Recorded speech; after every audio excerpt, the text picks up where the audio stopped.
Hey, gang! Thanks for downloading the Nick Nash podcast. Want to thank everybody for downloading, for listening, and for spreading the love of the Nick Nash podcast over the last 6 months or so since we've started this crazy old thing.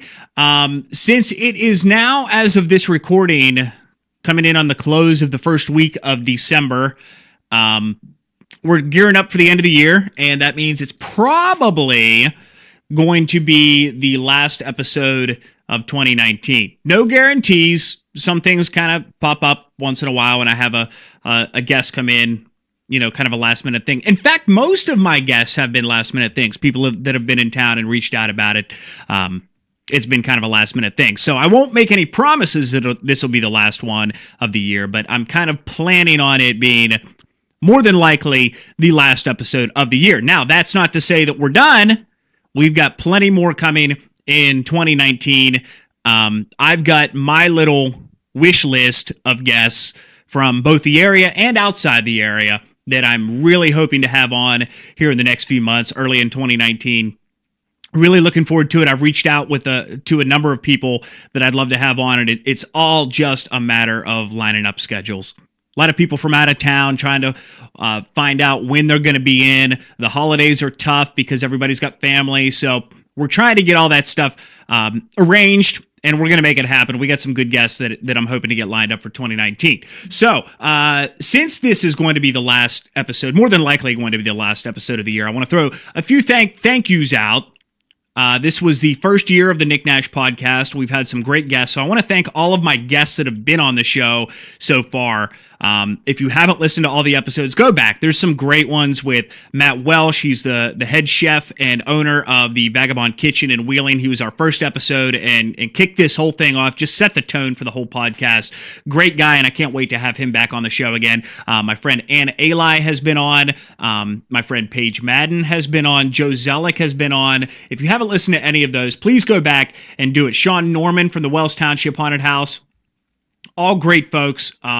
And great conversation. My guest today is a great one. We'll talk about that here in just a few minutes. So I want to thank my guests that have already been on. I want to thank you, the listener, you that have downloaded the podcast, that have subscribed on iTunes and Podbean and Google Play, and that have downloaded from the website. I want to thank you guys for listening, for downloading, for amping my numbers up just a little bit, and for sharing the love. If you've told a friend about the podcast, if you've told somebody that hadn't listened to the show or doesn't know me on a personal level, people have been listening all over the place. I get to look at the metrics on the website that I post these to, and I have downloads not just in West Virginia, not just Ohio, not just Pennsylvania, but pretty much the entire eastern United States, a ton in New York, a ton in California, Oregon, Washington. I even have, no joke, I'm not kidding you, 3% of my downloads come from the UK. Can you believe that? Amazing. So there have been a lot of people listening, friends and strangers alike, hopefully new friends alike. So I want to thank you guys for making this a really fun project and a lot of fun this year. And hopefully you'll continue listening in 2019 and beyond that as well. So I want to thank you guys, the listener. And I also want to thank my friends at Wheeling Threads, at wheelingthreads.com. These guys started this t-shirt design company earlier this year, right about the time that I was getting this podcast ready. And we've been in touch for over various reasons, not just the podcast, but t-shirt design ideas, business stuff, just general bullshit. Those guys are great. Daniel and Ashley are cranking out just amazing t-shirt designs. In fact, I just got in the mail my order for Christmas. I got a couple of, I'm going to say this real quietly because my son's upstairs. I got my son Hudson a t-shirt with the Moundsville Penitentiary on it, my favorite design. I also got one for my niece Harper. Shout out. And they're awesome. Little kid shirts. They're fantastic. Wheelingthreads.com, probably the last plug of the year. So thank you guys so much for being on board with the podcast and helping me. And hopefully I've been able to help you guys out a little bit as well. It's been a lot of fun. So with that all being said, I want to talk just a few minutes about today's guest. He's a Moundsville guy. If you're a Moundsville person, you probably know him because he's just one of those town guys. Everybody knows him. Steve Hummel. He's a paranormal investigator, and he runs the Archive of the Afterlife Museum. In the podcast, I jokingly called it Marshall County's only paranormal museum. He humbly agreed. Steve's a smart guy, a great historian of Moundsville and West Virginia in general, and just a great conversation. He's a lot of fun talking about the paranormal and ghosts and goblins, and I even I don't know if I called him out, but I pushed him a little bit. I want him to convince me that all of these stories are true.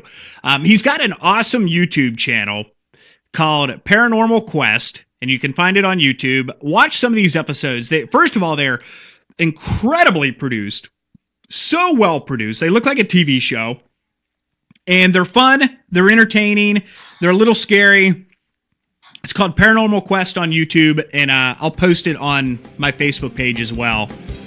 Just a lot of fun. Steve Hummel, great guy. He is our guest today. Buckle up, here we go. We're going to talk about ghosts with our late in the year, super spooky edition of the Nick Nash Podcast. Enjoy! All right, we're live with the Nick Nash Podcast. Probably going to be the last podcast of the year. We talked a little bit about that in the intro, but we'll be back early next year with some great stuff. But we wanted to get one more in with our guest today, Mr. Steve Hummel. Hi, Steve. What's going on, man? Thanks for dropping in today. I appreciate it. It's been a while. Steve, you are the owner, proprietor of the Archive of the Afterlife here in Moundsville, West Virginia. I would say this is Marshall County's only paranormal museum. I think it would be safe to say that, official, like an official way to look at it. Yeah. So tell me about the museum.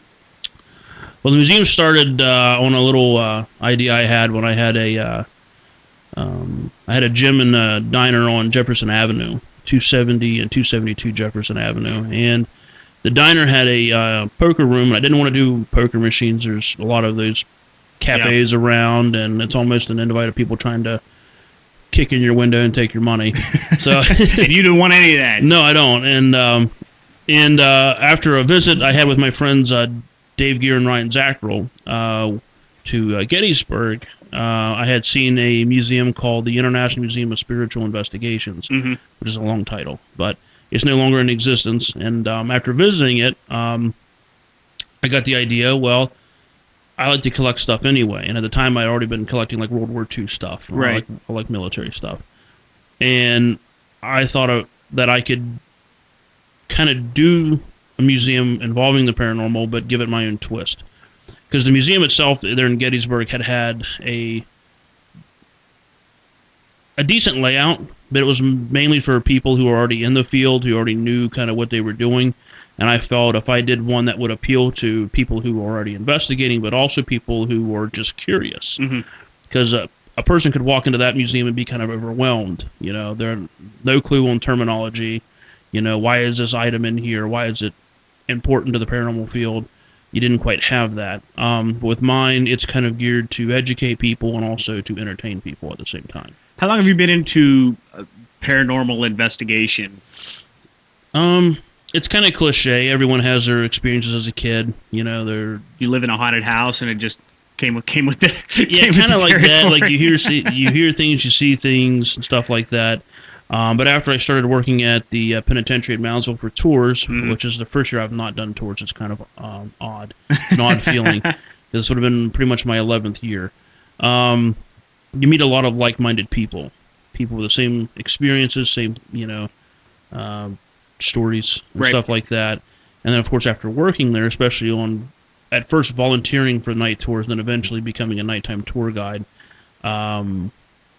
you kind of just get used to it. You kind of get used to the knocks, the bumps, the different things, the footsteps, and different things that you would typically experience on investigating the paranormal. So, well, they say that the West Virginia Penitentiary, former West Virginia Penitentiary, is one of the most haunted places in the United States, let alone Marshall County or the state of West Virginia. Absolutely. And I've been in the building a number of times. We actually talked on the podcast way back with my buddy Matt Welsh. We talked about both of us had worked at the haunted house there a number of years ago and spent some time in the building late at night, in some of those rooms alone. And I mean, well, that's kind of how I got started too. Right. I didn't start the paranormal while working in the haunted house, but the first year I worked was involved with the haunted house was the last year the high school drama team did it. Right. Okay. And, yeah. So I mean, so we were probably down there it. at the same time. Probably more than likely. Yeah. So, I mean, it's ghosts aside, it's a creepy ass building. Oh yeah. I mean, it's huge. First of all, anybody that's listening that's never been through it, first of all, come to Moundsville, take a tour. It's just to see it is one of the most phenomenal structures in the state. But it's a creepy old building. It is. It's scary. It's dark. It's dirty. It's dingy. It echoes. It's a creepy joint. So, do you think? I mean, do you believe that the penitentiary is straight up haunted? Oh, without a doubt. Yeah. It was at one time ranked in the top 5 most violent institutions in the nation when it was open. And it was actually deemed by the Department of Justice Blood Alley, the nickname. Oh wow. Because it has a documented 998 deaths on 10 acres of property. Because of the violence from absolutely. Inmates within the you had a penitentiary? lot of alternative worship styles too. We'll just put it that way. Oh, okay. Like Satanism? Is that what you're talking about? Yeah. And you have all that built over Native American burial ground, which is on a ley line. And there's theories with moving water that creates constant energy. Right. You have underground streams, underground abandoned coal mine shafts, just feeding water into the Ohio River. So I mean, it's like so you think Moundsville is kind of like a perfect storm of all of this energy. Absolutely, that's actually a new. Never thought about it that way. It's kind of a thing I'm looking into right now, and I haven't had time to really focus on it. But with some of the research I've done, I'm also a member of the Historical Society. I love local history. My 7th great grandfather was Joseph Tomlinson Jr., who he and his family settled here. Oh, no kidding! So my grandfather's side of the family's been here since day one. So your roots run deep in Moundsville. Yeah. Wow, I didn't know that. But through research, I found out that in what is now the city limits, they estimate there were 6 to 8 burial formations. Similar to the mound. The mound was just one of them. Right. You know, you have the one behind the Cockaigne, one out 12th There's one Street, behind the Cockaigne there house. Was 6 to 8 more that. There's one out 12th Street. You said? Yeah. If you go down to the ball fields on your left hand side, where those evergreen trees, that big long line is. Yeah. Back behind there is a. No kidding. I didn't know that. Yeah. There's actually a sign that should still be up there that says you're not allowed to like metal detecting or right. like that. Yeah. That's all. Well, I've been a Moundsville resident almost my whole life. I consider myself a Moundsville native. You know, so I like you, am very much into the history of Moundsville and the history of Marshall County. And it's fascinating to think about the Adena Indians and how rich their culture was and how populated they were at one time. And to build a 62-foot conical style Indian burial mound, the largest of its type in North America, is just fascinating. Unfortunately, one of the other things they did create is pretty much destroyed now. If you go up 250 where they had...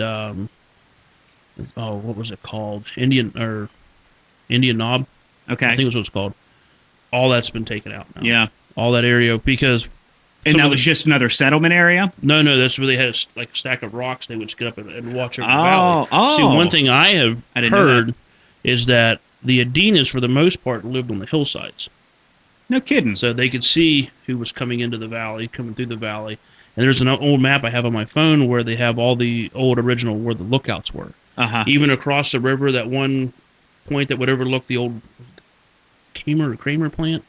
Yeah, the Kramer plant. Dilly's Bottom. That was not the Kramer plant, but there's something or other. I get them mixed up. Where the smokestack was. Yes. Yep. There's actually one of their lookouts is right there. No kidding. They overlook that whole bend in the river. They can overlook the Moundsville, our part of the Ohio Valley here. I mean, it's fascinating when you think about. I mean, this was 2,000. Was it 2,000 years ago? Is that? I think is that the correct number? Give or take a few.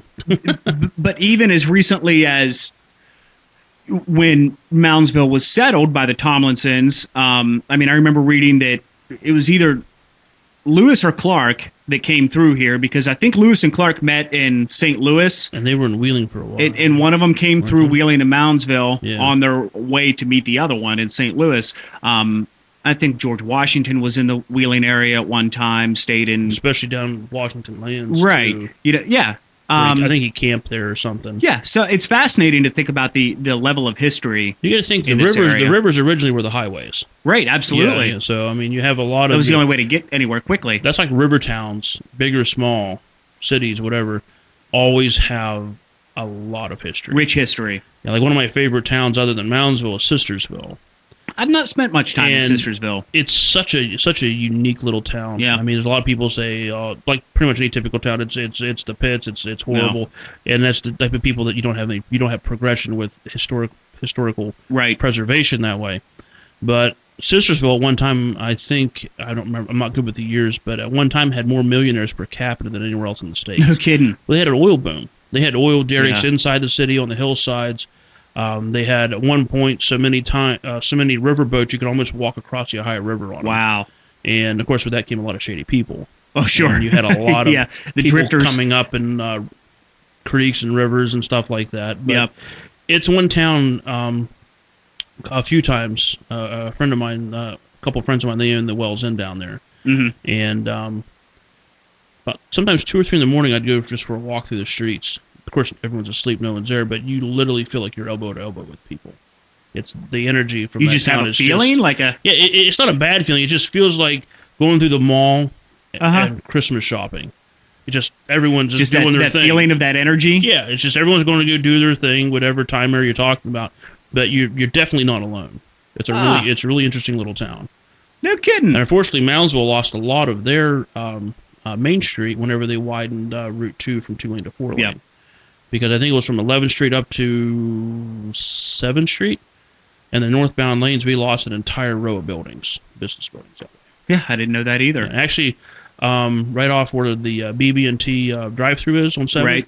from that area out into the northbound lanes was the Grand Theater.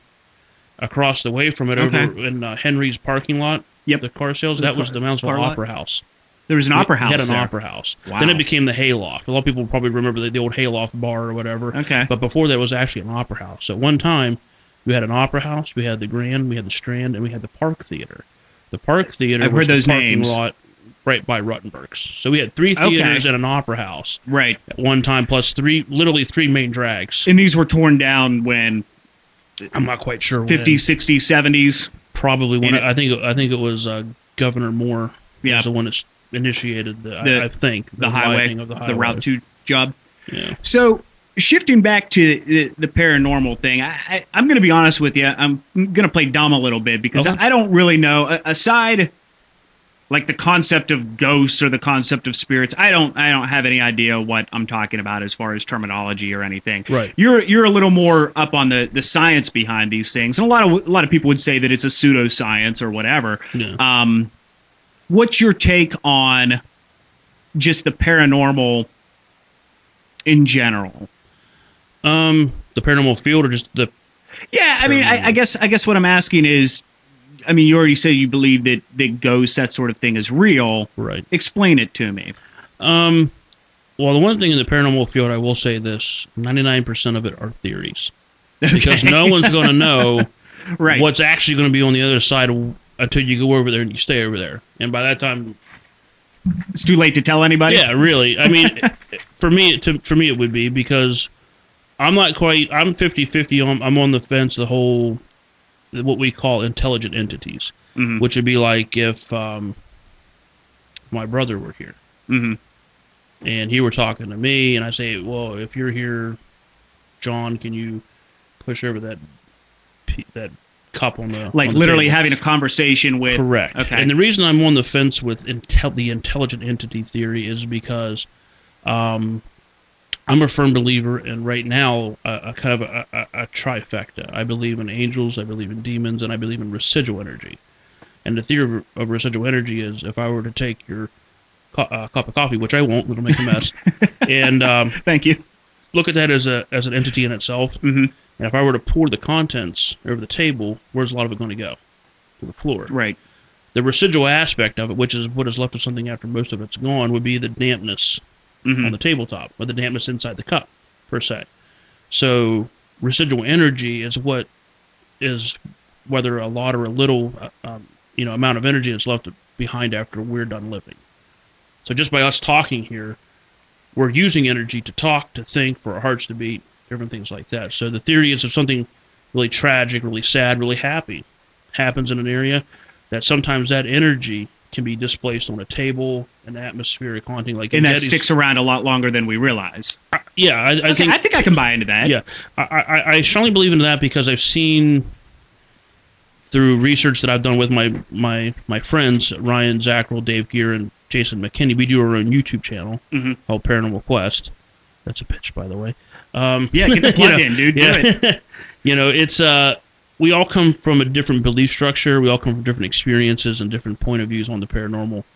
But the one thing we've all experienced together that we can affirm together is there's at least residual energy.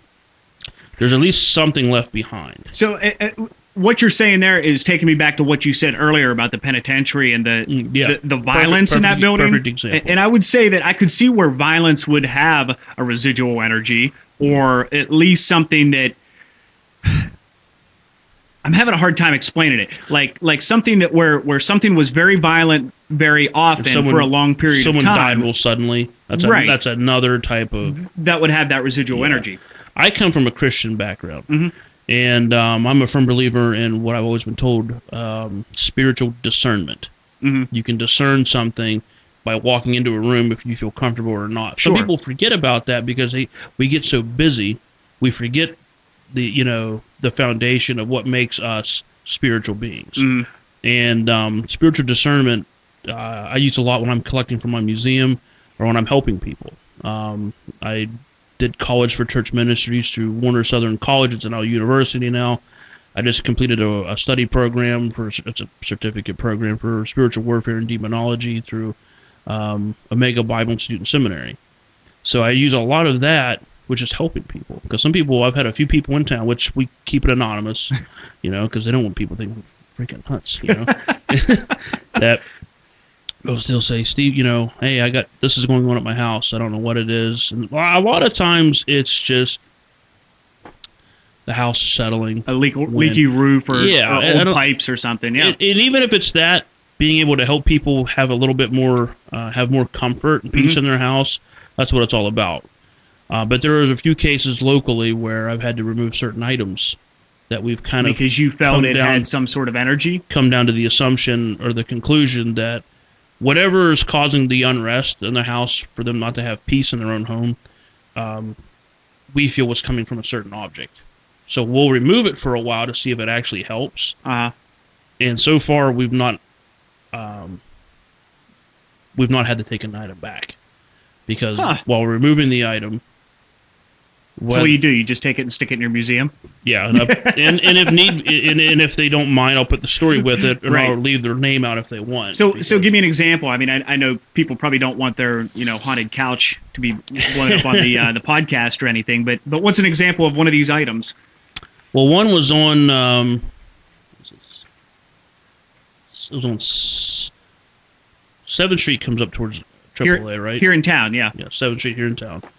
And we won't go over the address. Right. But I went into this family's home because they were seeing shadows and they were feeling very, very frightened. The kids were very frightened. Especially for no reason at all, well, the kids were seeing a 3-dimensional shadow go through their house.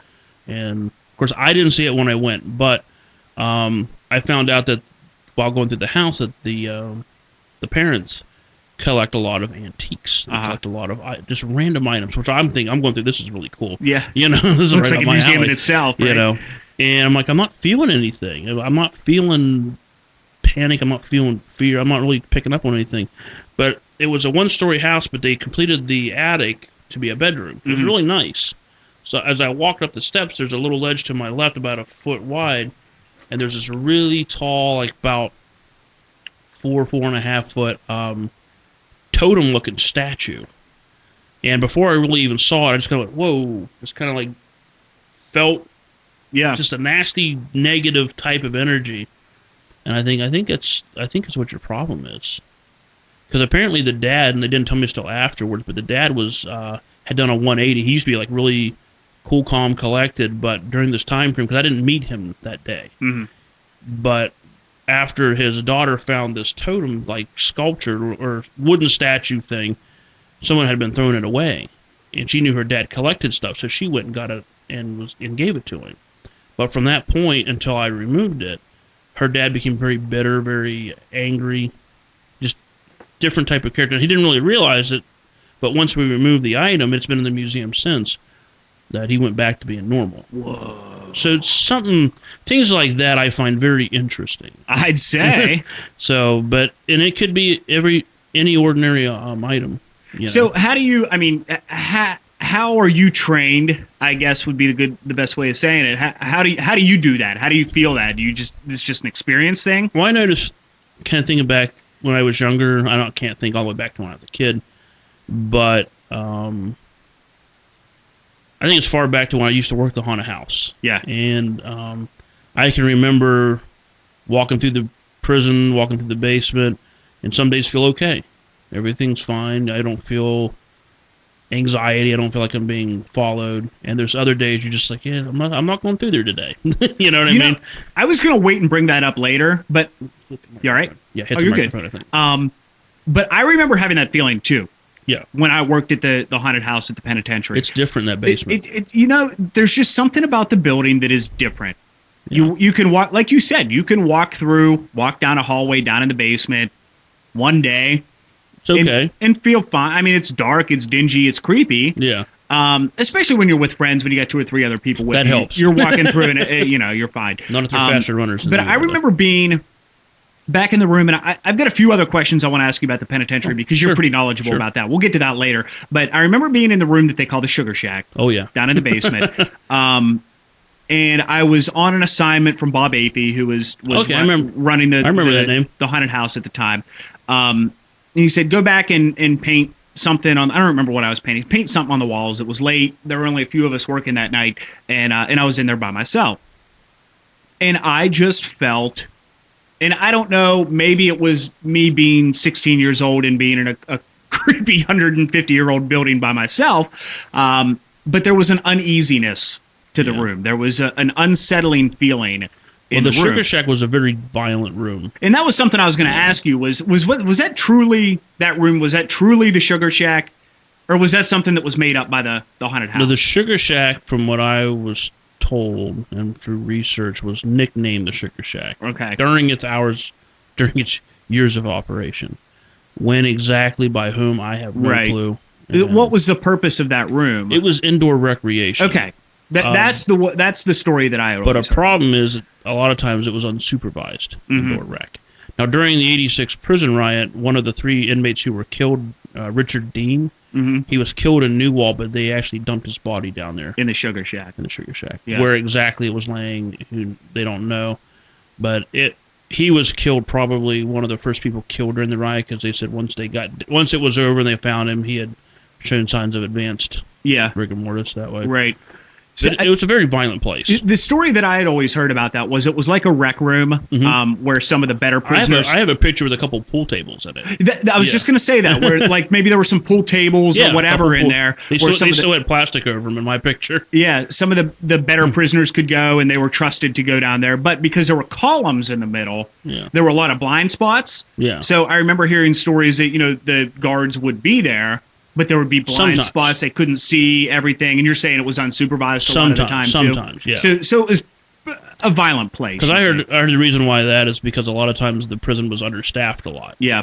So they'd have to put them in there, lock them in there, so that those officers could go do another job. Well, I know. Because there was no one else to do it. Yeah, and I know that the penitentiary at its peak was just jam-packed with prisoners, That would have been in the 20s. I mean, like something like 2 or 3, 4 people in a cell at one time. In the 1920s, before they built the new side. Right. This is what stimulated the addition of the new side.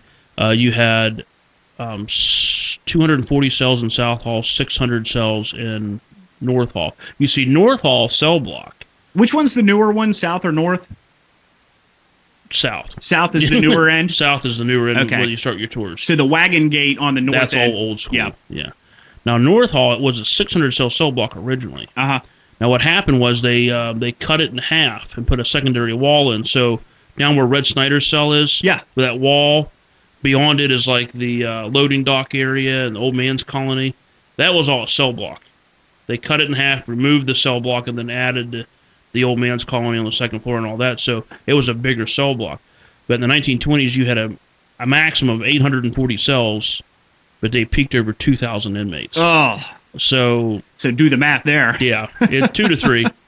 to 3 per that's cell. insane. And I even heard people sleeping out on the floor in the main walkway. That's insane. So I had a question there, and it disappeared from my brain. I don't remember what it was. The Red Snyder thing. Yes. Tell me the story.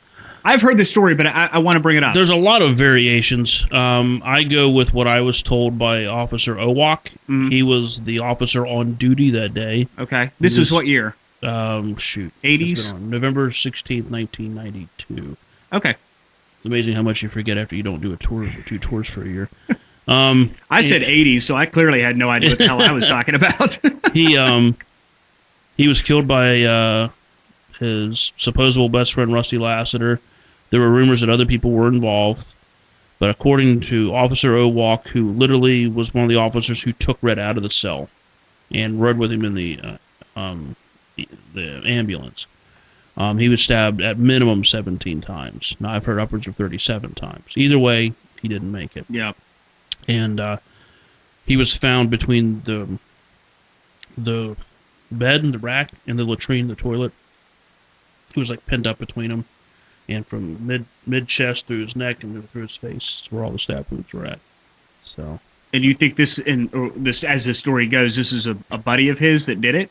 Yeah, it was Rusty Lassiter. Was it a cellmate? Rusty's actually out on parole. Oh wow! But see, Rusty was put in for malicious wounding. He wasn't in for murder, and this was deemed self-preservation because he said Red had threatened to kill him. So he just took the initiative to get Red first. So yeah, Rusty. I know which city he's in, but we'll just say in the. Let's not poke the bear too hard. We'll on just that say one. It's the Parkersburg area. Anyway, and to each their own. I mean, he's from last I saw from pictures, enjoying time with his grandkids. Yeah. I'm sure anyone can change. But Red was a very particular guy. Whether you liked him or you didn't, he was respected. Mm-hmm. If he didn't like you, you knew. Think something. Depending on the severity of it. I've heard arguments he killed his mom and dad. I've just seen where he just killed his dad, and the neighbor who was just lived down the road from where he lived. And rumor has it, from what I heard, either the dad and the friend down the road, or just a friend down the road, were taking advantage of his sister in more ways than one. Because I guess he'd gone into prison for arson, and he got out on good behavior, got out, found out what was going on. He killed his dad and then killed the guy. Found his way back into prison. Yeah. But if he was a type, from what I heard, if you were square with him, he was square with you. Yeah. He was old school. Like an old school inmate. It was a violent place, the penitentiary. Yeah. So we're kind of bouncing around. I want to bounce back into the paranormal thing. So you did the tours at the penitentiary, and then you opened up the museum, and you're currently, I want to plug the museum because we haven't gotten to that. You're at the Sanford Center. Yeah, that's a new location. It's good because the last thing I mentioned was at the old place. Yeah, right. Yeah, you moved. You're at the Sanford Center, the old Sanford Elementary School, where we both went to grade school. Yes. On 3rd and Cedar. I moved there at the end of 2016. Okay. Yeah. And I think you have two rooms now. Yeah, I'm working on a second room. What's in the museum? Just stuff you've collected over the years? Yeah, I've got probably between, I don't even count, 300 to 500 items right now. Mm-hmm. Small, big and small. And all of these things have some sort of history, some sort of story to them. Some items I purchased back when I was on Jefferson because I had window space. So I would buy certain things to be kind of like eye candy. Mm-hmm. Odd things, obviously. But I have a couple embalming tables. I have an adult-sized casket for viewing. I have another one for a small child. So these are viewing caskets. Mm-hmm. They weren't obviously what was put into the ground. They're not used. No, thank God. I have, when was that? A few years back on eBay. Actually, no, 2016. I ended up finding the actual cap to the old Sparky, the electric chair. I have that in the museum. The cap? Mm-hmm. How'd you come across that? Well, you say you found it on eBay? It was on one of my night tours. Me and my friend Lori were working a night tour, and normally when the tour's over, we just watch the gift shop, watch the museum, take care of people if they get lost or whatever. And normally she'll get on, or we would get on and play games on our phones. Sometimes I would get on eBay or whatever, just look up funeral signs, funeral things, just for decor for the museum. I would never get a haunted item off of eBay or something because people can't trust anybody. They'll put haunted on it. This is in my house. I threw my cat across the wall, against the wall. Here it's $300. I'm like, oh yeah, I'm gonna buy that. Great sales pitch. I sold cars and lawn care. You're not gonna win that one. But this lady, I typed in West Virginia State Penitentiary. Normally, all you'd get is like postcards, right? Which are cool. But, a lot of postcards on eBay. Yeah, I remember seeing them. And I always hit the sort button and put the top expensive item on top. That just kind of cuts out the postcards. And with one particular time working a night tour, it was right on top of the list. No kidding. Of course, I dropped a profane word. I went no. Like, right in front of the guest, where he's like, watch your mouth. I'm like, yeah, look. Hold on, we found something important here. She goes, oh my God. I'm like, yeah. So this was the original cap from the electric chair. Yes. I bought it because I didn't want to run the risk of it being the legit and it be gone forever. Right. So, but I told the lady that before I purchased it, I said, I work here at the penitentiary. And she said, well, if you can prove that, I'll take some money off of it for you because it's going back to to where it needs to go. And I took a selfie with me in the electric chair and sent it to her, so she knocked like $300 off of it. So it wasn't as much. But my mortgage and car payment and insurance were all a month short. Because I was sitting there looking at it for like 5 minutes. I'm like, I should be an adult about this. Now, if it was something that I could find another thing, right? That's one of a kind, though. Out of it. Yeah, that's one of a kind. But I got it, and once I got it, I took it and compared it to the leather that's on the leather strap on the chair. They're very, very close. And I took into consideration that this cap that the lady had sold me, she said was in a storage locker in rural West Virginia, which tells me it wasn't temperature controlled. Right. But she said that the items in the storage locker came from an estate sale in Moundsville. Okay. I can buy into that. So, and I'm like, okay, which I took screenshots of that and everything. It's on my phone. And, because even people who worked tours there longer than I did had never seen it. Mm-hmm. So no one's going to know what it looked like. So I had asked my bosses and stuff, and they didn't remember what it looked like. And I figured, this sounds to me like an officer said, well, they're not going to be using it anymore. I'll take a keepsake or whatever. Yeah. So I kind of went with that logic, and I bought it. So yeah. Well, that's pretty cool. But I got it for the historical value, sure. But we have made communication with 5 of the 9 people who wore it when they were executed. Nah, what do you mean by that? Through basically investigation techniques using proximity meters, EVP, ghost boxes, ghost radios, different things like that. And not just with me, Dave, Ryan, and Jason, but other groups that have actually come in to investigate the museum. Because we do overnight events and stuff like that, where people can come in, they have their own paranormal group, and investigate. So you say communication. Yes. What do you mean? Well, for example, one of the groups that made a really good contact with entities from the CAP was Society of the Supernatural. Friends of mine, Dave Spinks, Dave Weatherly, and Sean Austin. And they were using plasma meter. They had a Mel meter. I mean, these are just different meters, proximity meters people use. But they are also using a ghost box radio, which basically you take a digital radio, and the theory is the spirits can communicate through the white noise. Mm-hmm. So what you do is you take it apart, you clip the antenna wire, and take the antenna off. So you're not going to pick up radio stations. So when you go back and hit scan, you get that constant the white noise. And the theory is that there's something in there. Communicate through that, because we picked up voices through that in multiple different investigations, and not just like the group I'm with or Dave and his group. Right. But this is a very accepted method of doing a widely accepted method of doing paranormal research. Now, do you just filter that white noise, and people are doing it now. I don't know how they do it exactly how they're doing it, but they're taking like guitar amps, distortion stuff, and they'll run the what's coming through the digital radio through that, and it cuts out the snow, right, and then you just get the little words. Well, yeah, I mean my background as an audio engineer says that you take that white noise and filter it through a system, much like the program I'm using here to record the podcast. You just filter out frequencies until you maybe find something. So how clear are these communications that you Some are super clear. Some are very, very clear. And you're hearing voices like in English? Sometimes, yeah, because we're dealing a lot with items from America. But I have friends over in Norway, people in Germany. That are speaking the respective language of whatever that... Yeah. Okay. Right. Like, one item I have in the museum is the portrait of a woman named Annie. And friends of mine, Nicole and... what's her husband's name? We won't tell her you forgot her name. I know her name's Nicole, but I can't remember her husband. Oh. But anyway, they had bought some used ghost hunting equipment. And they hadn't been able to use it for a few years because the kids and stuff, and they're busy.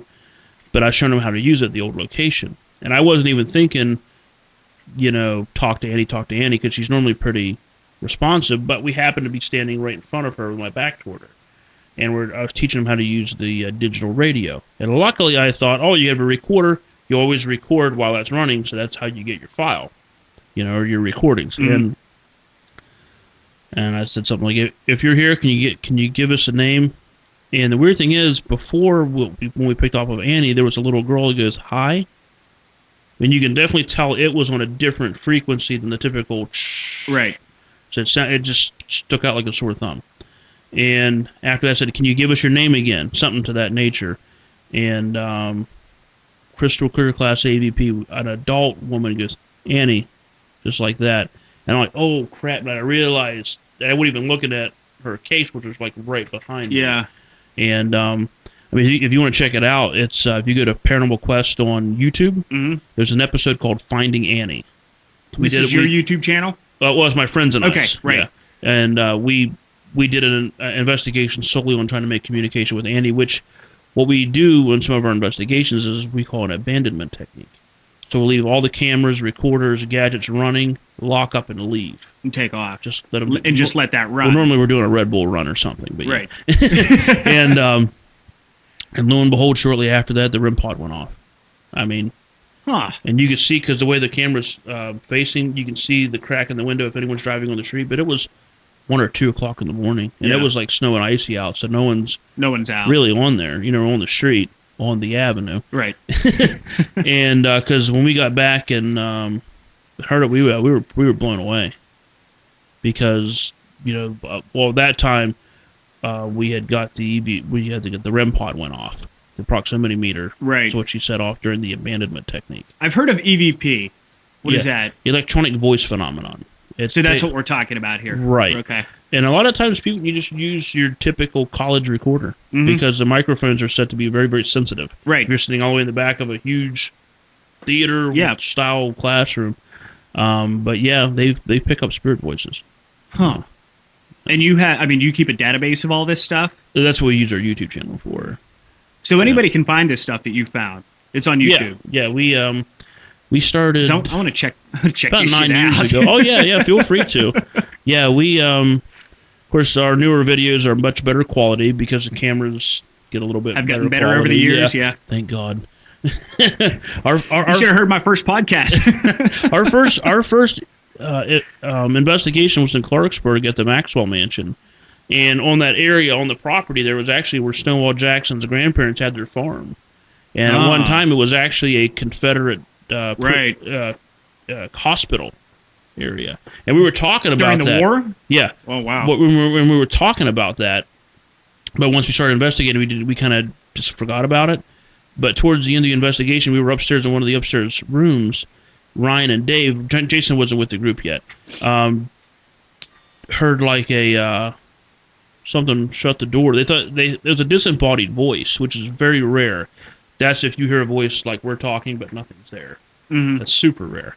And they said... Without any use of equipment. We could be sitting right here, and someone over here goes like, hi, or something like that, and no one's in there. Mm-hmm. That does happen, but it's very, very rarely. And they thought they heard someone say, shut the door. So there's the dog. I'm like, speaking of disembodied voices, really? That's my dog in the yard. Well, I forgot your yard comes around the side. And they said, So let me listen to it. So I got, because I didn't hear it, but I was about from here to the wall away from it, so I didn't hear it. But the weird thing is when I listened to it, and once we played it back and cleaned it up, it said, "We lost the war." Interesting enough, like I said, we were talking about the Confederacy, talking about how this area was used by the Confederacy. Up by their YMCA in Clarksburg, you can still see the trenches that were dug into the hillside for the Confederates. From the war. From the Confederates, yeah. Huh. So yeah, but he said, and it was in a southern accent. It was like, "We lost the war." Yeah. Like that, you know. It was really interesting. Wild. That's another thing. I mean, you mentioned Gettysburg early in our conversation. It's crazy active, man. Well, you think about, we talked about the penitentiary and it being such a violent place, and that's a hot spot for activity. Yeah. Gettysburg, the same thing. I've visited Gettysburg a number of times, and they always say it's one of the most haunted places easily in the country. Easily. You know, so I can see where especially like the area of Pickett's Charge. Right, yeah. Devil's Den, the slaughterhouse. Devil's Den. Little Round Top. These very violent places yeah. are just hotbeds for this sort of activity. Yeah, I mean, it's a lot of instant deaths. Men running, probably getting, you know, you get a vital shot and you're dead within seconds. And a lot of them don't realize it. You know what I mean? Yeah, I mean, at the very least, just very stressful situations. Yeah, and then you get the energy where people are laying there without help, basically waiting to die. Right. And they're going through, I'm not going to get to see my wife, my kids, right. my family. That's a lot of hurt. That's a lot of sadness. Yeah. You know. So you've done a lot of these tours, a lot of these investigations. You've traveled a little bit, going different places, looking for things. What would be the most convincing argument you could make for the existence of, you know, the paranormal? Not even hard evidence, but just something that you've come across that might point to the direction that this isn't all bullshit. I would definitely say there was a EVP my friends and I got on one of our investigations here in town, above all places. It was on Jefferson Avenue. It's a private residence at the time. And this is when we started doing it, the abandonment technique. We had to do this because otherwise we weren't going to get anything done. Mm-hmm. A good friend of mine, Chris Dedman, he's a demonologist from down in Kentucky. He contacted me and asked if Paranormal Quest, Dave Ryan, and I could get together and do a preliminary investigation at the location in Moundsville. I said, yeah, sure, man, no problem. And so we showed up to the location. It was supposed to be us three and three members of the family. Well, next thing we know, 7 more ladies show up with, like, pop, potato chips. And I'm thinking, you could be freaking kidding me, right? It's a party now. Yeah, like, what the heck's going on here? And I don't have a very long fuse at all. And it's you know, one of my crosses to bear, apparently. And I finally got, because we're trying to do investigation, and you hear people all over open up freaking chip bags. And I said, you guys need to get the heck out of here. Shut up and get out of here. I said, you guys called us in. We took off work tomorrow to do a preliminary investigation to help answer questions that you have. And so we're all getting out of here. You know, we're all going to do this. And we had a DVR system set up. Uh-huh. And so what we did, let the DVR run, and we took 3 digital voice recorders. Dave had one, Ryan had one, and I had one. Mm-hmm. So, well, kind of getting to the claims of the house, they had an older gentleman that was there, and a young girl. And so we set Dave's voice recorder at the top of the steps on the second floor. It's an open foyer. And Ryan's we put at the bottom of the steps in the same foyer.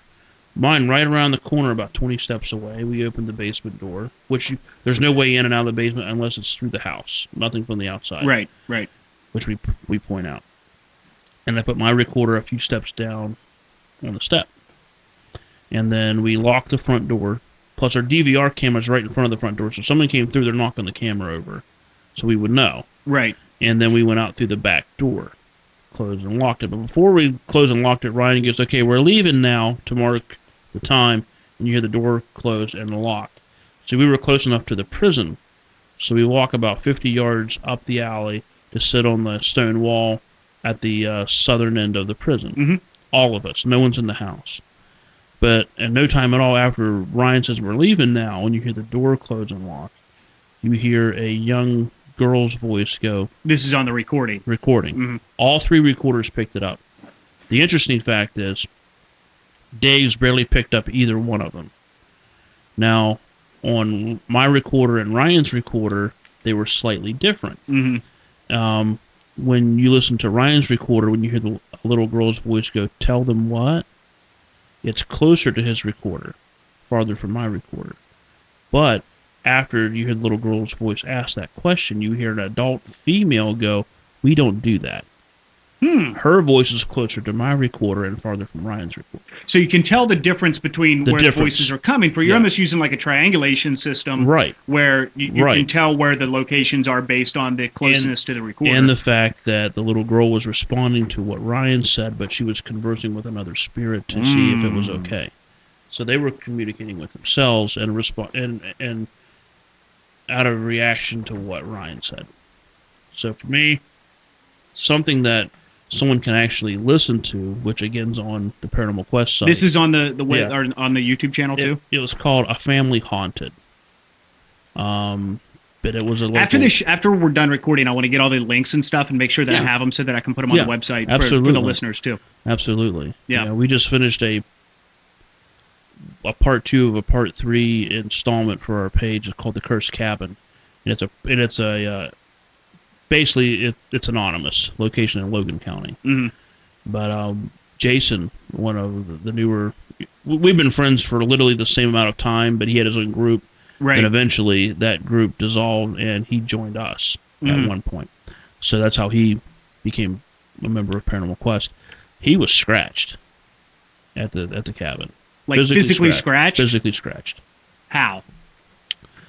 I've been waiting to call bullshit on you. I'm calling bullshit on you. That's fine. Explain it to me. You will see the entire sequence uncut on part 2. Okay. Part 1 kind of... We started... Normally our episodes are about 45 minutes to an hour. Mm-hmm. And there's at least 2 to 3 historical interviews at the location. Then it goes into the actual investigation. Right. So we tried a different approach. We did part 1 is like the B-roll, the leading into the interviews, and then part 2 is the investigation. Mm-hmm. But we did them a little bit more raw. Normally they're... Like Ryan graduated from Point Park for cinema production. I mean, it's just like... It's good quality editing. Slick production. But this makes it a little bit easier for him, but gives it more of that little raw edge to it. So part 2 will have that in it. So we're actually in... The cabin is literally... At most, just the area of this first floor. And this is a legit old log cabin. Yeah. And it's all open, all one room? No, there's some smaller rooms. One room was actually burned away.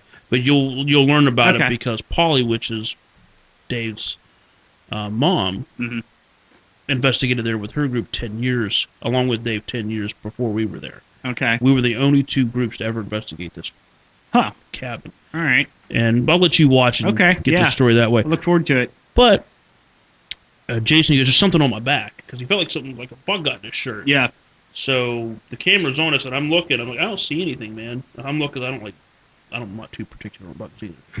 But I started looking up between his shoulder blades, and he can't reach there. You see him pulling at his shirt this way, but there were 3 red marks that were still surfacing when I'm looking at it with the flashlight. And it was interesting. And there's so you're saying you're like seeing it happen. Yeah, I'm seeing it happen. And before that, I had heard scratching sounds on the wall to my right. Mm-hmm. And Jason was right about here from me in the room. So there's about from here to maybe the couch. Not too far away. Yeah. But there's scratching there, and all of a sudden he says there was something on my back soon after. Then I look, and there's actually scratch marks on his back, right between his collarbone, between his shoulder blades. Wow. And normally, I mean, we are very... Paranormal Quest, we are very particular on what we even consider to be unexplained before we even consider it paranormal. Right. So we're not this type of group where you walk in and go, damn, this place is haunted. Yeah, where you get someone takes a picture and say, hey, there's like 20 orbs in this picture. So that's probably dust. It's dust. Or it's pollen. Yeah. Water vapor in the air. Insects in the air. First question I asked, did you just walk through there? Is there anything open? Well, yeah. I'm not trying to be mean, but it's probably dust. Yeah. You know. So you keep a level of skepticism in your own investigations. If we get any anomaly, like a orb or light anomalies, they have to appear and disappear within the same frame video. Yeah. If not... Because that's something I remember when I was a kid. They're so controversial. Right. When I was like a teenager, even younger, I got into like, the ghost story books. I remember having like the Goosebumps. And then I still got mine. Like the Goosebumps books. My son's been watching the show, the old Goosebumps show. It's so cool. The movies are awesome. Yeah. But the like the Haunted Ohio books and the 101 True Stories to Scare Your Pants Off, crap like that. That's where Scary I get stories into to tell in the dark. Yeah, exactly. But I remember like seeing pictures and be like, oh, there's orbs and stuff in it. It's like okay, it's dust. Yeah. Or like you said, water vapor or something in the air. Almost everything, I think. Or even sometimes when people get those glare, it's probably a hair on their lens or even a cobweb. Right. There's a lot of natural explanations for what people think I would say that most things can be explained by something simple. So I think probably what your job is to discern what's simple and what's not. Right. Yeah. We don't, unlike some groups, we don't throw it up just to say we got something. Right. If we don't get something, we don't get something. Right. That's just the way it is. And I would imagine that happens more often than not. Yeah, sometimes we don't even put it up. Mm-hmm. We won't even do the video. I'm going to check out your YouTube channel. Cool. And all of these different YouTube channels. And again, get me those links and I'll put them up whenever we post the podcast here. I got to come over and see the museum. Yeah, if you want to set up sometime, we can do a little improv podcast there if you want. That'd be great. Let me know. That'd be great. Again, just to plug the museum, the Archive of the Afterlife. Yes, sir. At the Sanford Center on 3rd and Cedar in Moundsville. 1600 3rd is the address. It is on the second floor. It is at this point. It is not handicap accessible. Yeah, unfortunately, it's an old building. I've been pushing for a chairlift. Yeah, we keep having water leaks. So, Steve Hummel, check out the Archive of the Afterlife. It's at the Sanford Center. Do you have a website? Just do Facebook, that sort of thing? Facebook's the easiest way. The website's on the actual Facebook page. Yep, gotcha. Or TripAdvisor is the Facebook TripAdvisor is the best way. Okay. All right. Well, Steve, I appreciate you coming in. Thank you so much. This has been fun. Let's do it again sometime. Absolutely. Let's set one up and do one over at the museum sometime. That, and we can plan for Halloween. Absolutely. Absolutely. So I got to ask you before we finish up. You've been sitting in my house for about an hour. Yes. You feel anything? Any negative energy here? To be honest with you, the reason I asked about it, I don't think we were recording, but definitely the dresser back here has some. You think the dresser has something? I don't know. It's interesting. It's got a cool vibe to it. I don't know if it's like a good vibe or a bad vibe? It's good vibe. Good vibes. Yeah. I noticed you looking at it. It likes being used. I don't remember. Oh, okay. Well, apparently she does. Hold on. Whitney's got a story. My wife just hopped in. Okay. Go ahead. All right. So, we moved into this old house. It was built in 1921. And it was our first night in the house, first night sleeping in the house anyway. And the upstairs closet is the length of the house. And Nick and I were lying in bed, and we heard a very distinct scooting noise in the closet. And we know that the old lady passed away inside the house. And I don't know, in my head I was always thinking that maybe it was her saying, okay, moving on. And then we never heard anything again. I just thought I'd let you know that. Scooting sound. What's a scooting sound? Scooting sound? Like moving a chair? Scooting sound. Oh, okay. I have no recollection of that. I don't remember that at all. You probably blanked that out. You brought a Frosty in here? I know, and he ordered something too, so. All right, Hudson's here. He wants to say something. Say hi. Hi. Okay. All right, we're going to wrap this up. Steve, thanks for dropping in. I appreciate it was a blast, you. Man. Anytime. Okay. There you have it, folks. The Nick Nash podcast. Like I said in the beginning of the show, probably going to be the last episode of the year. So I want to thank again all of the guests that have been on the show, everybody that's listened, that's downloaded, that's subscribed, and that has enjoyed the show. And I also want to thank my friends at Wheeling Threads for being the guys that jumped on board with us with the podcast whenever we first got started, and they've been with us through the year. So big thanks to Wheeling Threads, wheelingthreads.com.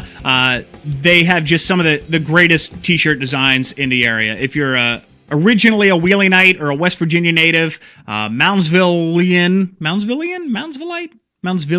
I like that better. Check them out. Wheelingthreads.com. Those guys are the best. All right, so thank you for listening. And hopefully definitely we'll see you in 2019 with some great guests. And again, as always, like and subscribe on Facebook, on Twitter, on Instagram. We are on iTunes, Google Play. We are on YouTube. We're on Podbean. You'll find us online. Google Nick Nash Podcast. And thanks again. If you've got any cool suggestions, you know somebody with a great story that you'd like to hear on the show, reach out to me. Tweet me. Let me know. Would love to hear from you. All right. Have a great holiday. Have a great Christmas, New Year, and we'll see you in 2019. Thank you.